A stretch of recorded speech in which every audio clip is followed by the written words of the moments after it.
মাঝে মাঝে সেই শৈশবের দিনগুলোতে ফিরে যেতে মন চায়। কি যে শান্তি! সারাদিন খেলতাম, স্কুলে যেতাম, পড়াশোনা করতাম, কোনো টেনশন ছিল না, কোনো ভাবনা ছিল না, খাইতাম দাইতাম, ঘুরে বেড়াতাম।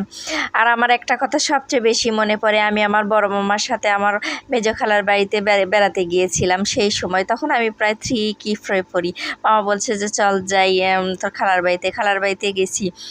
খালা গরুর গোস্ত, মুরগির গোস্ত, ডিম এত যত্ন সহকারে রান্না করছে। সেই জায়গার যেয়ে খালা আমাকে একটার জায়গায় 2টা ডিম দিছে। সেই 2টা ডিম খাইয়ে আমি এখন খাচ্ছি, হাই দিয়ে 2টা ডিম খাইছি আজকে আমি। পরে গোস্ত টোস্ত যাই হোক, গরুর গোস্ত তো আমার সেই প্রিয়, সেটা তো আর খোয়া যাবিল্লা। সেই গরুর গোস্ত দিয়ে খাইয়ে মামা এখন আমাকে লিয়ে আবার আসিচ্ছে।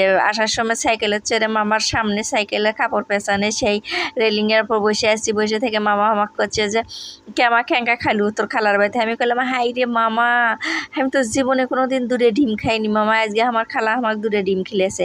এই কথা শুনে এখন বাড়িতে এসে আমি এখন সগলি কী করছে, হাই রে জীবনে আমি কোনো দিন 2টা ডিম খাইনি, সেই 2টা ডিম একসাথে 2টা ডিম খাচ্ছি। সেই কথা শুনে আমার আব্বা করছে, আমার আব্বা একজন পুলিশ কর্মকর্তা আসলো, যাই হোক উনি আমার ভালো করে করছে যে মায়ের সে যে মাসির দরদ বেশি, সেই জন্য তো তোর মা সারা জীবন তো খিলে তার কোনো নাম নাই। আর তোর খালার বাড়িতে গেছু, তোর খালা একদিন না 2টা ডিম খিলেছে, সেই 2টা ডিম খাইয়ে করছে হাই দিয়ে জীবনে কোনো দিন 2 ডিম আমি খাইনি।